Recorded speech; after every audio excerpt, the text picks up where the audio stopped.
Let us start off by talking about some of the statistics that people usually don't speak about. For instance, 9 out of 10 people won't like you because of something that they did, probably to you.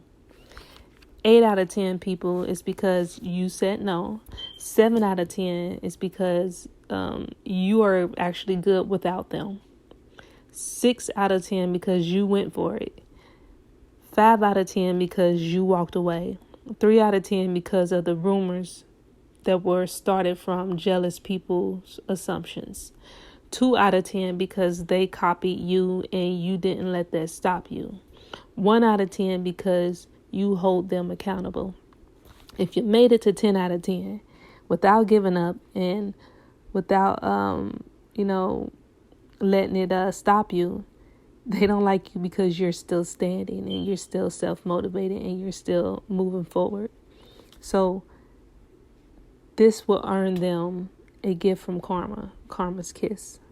And even though you may not be there to witness different things or how they, receive their karma from what they did to you, that don't mean they didn't get it. These people, when they're alone, they have to deal with themselves, and that's one of the things that they probably try to avoid. So sometimes some of these individuals, they will always try to surround themselves with somebody or people or try to get high or drunk because they don't want to have to think about what they've done. They don't want to have to acknowledge it or self-acknowledge it or whatever. But even to a point when you try to disguise that with drugs and alcohol, it's going to come out still. It's going to come out. People around you are going to see it, and that's one of the things that I think how a lot of families hinder individuals within the family because they see it and they don't say nothing. They much rather act like they don't see it or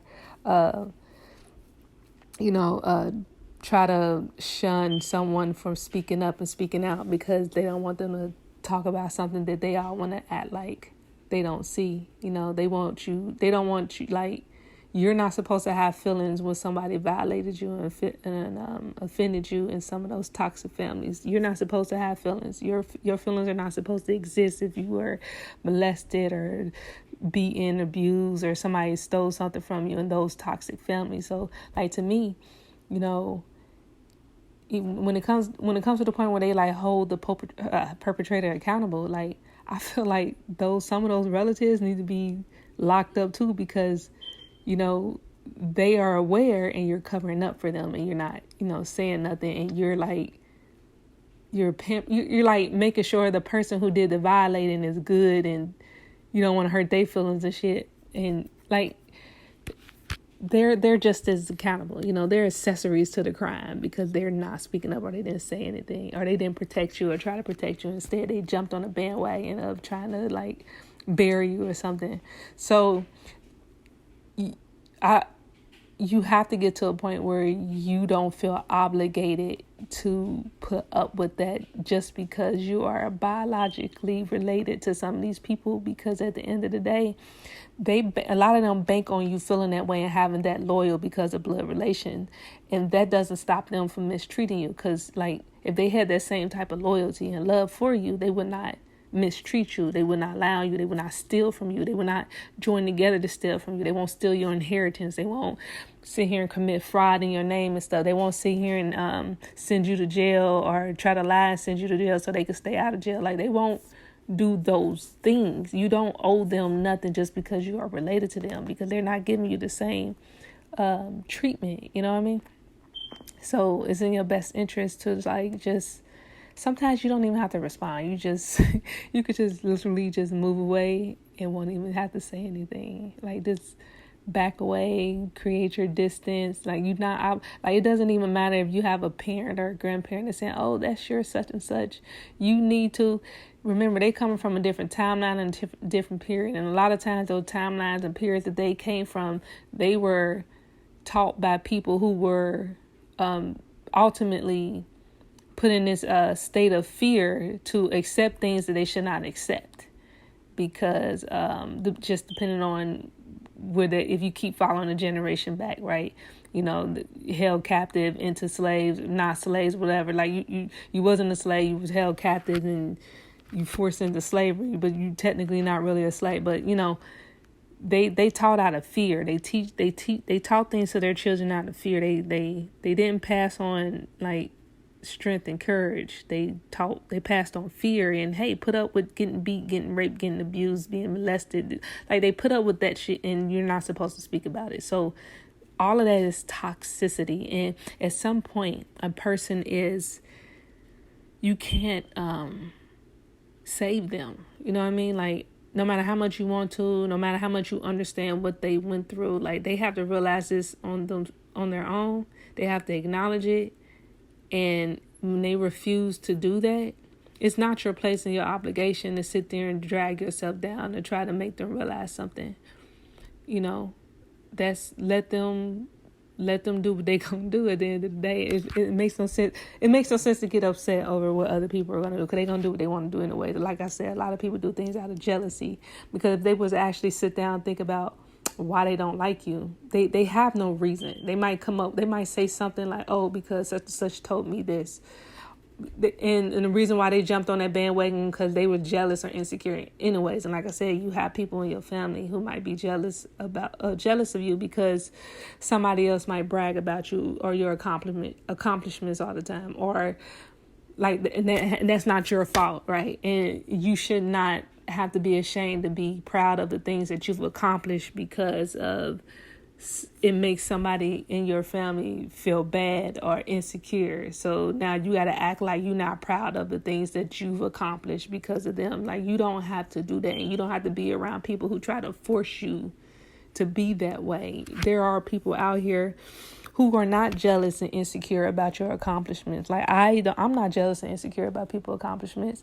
I'm an artist and I support other artists. Like, I personally feel like if you're out here doing certain things, like, I understand, because I was like working and, trying to do so many things while accomplishing this. So to see people who don't have things given to them and they're accomplishing things, like, I'm amazed. Like, I'm not jealous. And if we have a competition, it's going to be a friendly competition, because I was an athlete. So as the type of athlete that I used to be is, I don't believe you can compete with nobody, because there's so many factors. Like, you're not the same person, genetics, skills, training, how long that person been training. Like, there's so many things. Like, it's not, unless everything could be equal and fair, then you can't really truly have a true competition. So the only person that you could really ever compete with is yourself. Like, that's how I look at that. You could really only compete with yourself, because you want to do better than what you did the day before. But like, sometimes to push yourself further, you might have a friend and be like, all right, I'm gonna see if I can get 10 and I'm gonna get 11, and who can get to it first, whatever. Like, that type of competition, that's not toxic, right? But when you have the other type of competition where these people want to do things like try to sabotage you, steal from you, because they trying to do better than you or one up you with your own stuff, like, even then, it's not even a competition, because you had to like cheat, steal, and do all these other things just to try to get ahead. So like, me personally, when you do that, I'm not going to feel bad if you get, like, I'm not going to feel bad if stuff was given to you and you're ahead of me. I'm not going to feel bad if you have like all this built-in support and you're ahead of me. I'm never going to feel bad about that. I'm not going to feel bad if you got if you in the streets and you use street money from the streets to help you get ahead. Like, I'm never going to feel bad about that, because you didn't do the things the way that I did them. So it's not on the same, playing field. Not saying either one is better, but it's not on the same playing field. So I would never look at you as competition. Like, I don't look at anyone as competition, but not everybody out here feels that way. And you have to start being able to step back and look at the people around you, because on Monday they might be all happy for you, and then by Saturday they might be putting that same smile, but they really sitting there like being envious and trying to figure out how to knock you down, because they don't want you to get too great or whatever. You know what I mean? Like, so you have to be conscious of who's around you at all times, and be open to the fact that people cool with you today might change. Cool people that was cool with you 10 years ago might change, so you have to be open to that. All right, enough of that, because I started out with my little 10. But make sure y'all check out the, if you're interested, I started back the Pull Out podcast series. But you have to be a subscriber to get that. So you have to go to the podcast, Aisha Speaks podcast page, and subscribe, and you'll be able to get in on that storyline. That's if you're interested in it. Other than that, make sure you check out my Art for Artists YouTube channel. I use that channel to pretty much promote and market other artists. I've always done it, and I know there's some people out here now that want to jump on the bandwagon of helping others because they see me doing it. But you know what? I'm not even mad about that, because at the end of the day, whether they are genuine when they're doing that or not, or they just, they're doing it because I'm doing it, or maybe they just doing it because they feel like it's going to get them more sales or something, it's still benefiting y'all, you know what I mean? So, like I said, I have my channel out there, and I use it to promote other artists. And I've always done it. I've been doing it since like 2007. I've changed names here and there. And you know what? Back in the day, I'm gonna tell you what, I had so many different names that I've tried, platforms, pages or whatnot. And I changed it because somebody else copied the name and did that.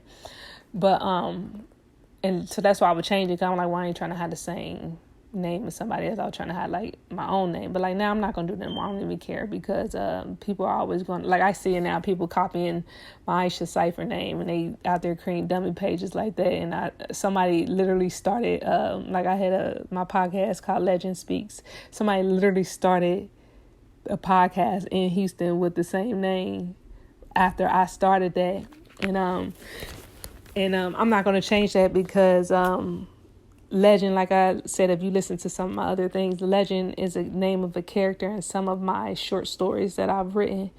And I base some of her life on my life.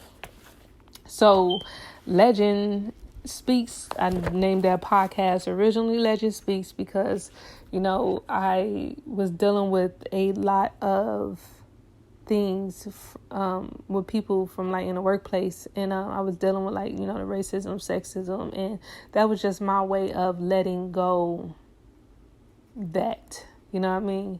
If you go back to one of the earlier episodes on Legend Speaks, you actually hear the audio recording of some of the things that I went through on one of the jobs when I was operating a tower crane, because those people, I don't know, they thought I was they must have thought I was a white girl when I came out there. And I say that for various reasons, because when I first came out there, first thing they did was try to send me over to the labor side. And I was like, no, I'm told to report over here. And they just had this look on their face, a whole bunch of, you ever walked into a place and you just knew that these people just, the room, the energy in the room just shifts, a racist energy. You walk in, if you walk into a town and everybody there, they probably wear them KKK hoods and nights or something. So that's how I felt when I walked in there. But it wasn't my first time working around those type of people. Usually my experience with those type of people is when you're in a professional environment, we doing our work, we're making our money. That's what that is. But in sometimes certain states, which states I don't want to go back and work in, in Georgia, for instance, those out there, the ones out there, they be on some They be on some, they want to see the whole company destroyed just because they don't want a black person there, so they be doing reckless things, they sabotage equipment and stuff. So to me, they have mental issues because they allow their personal feelings to stop the flow of business. And I just don't understand it. I don't understand that, but I guess it's because it's something that they were taught, or the environment they grew in, or the people that they grew up around, and that's just what's accepted amongst those type of people. But anyways, yeah, so that's why I had started Legend Speaks.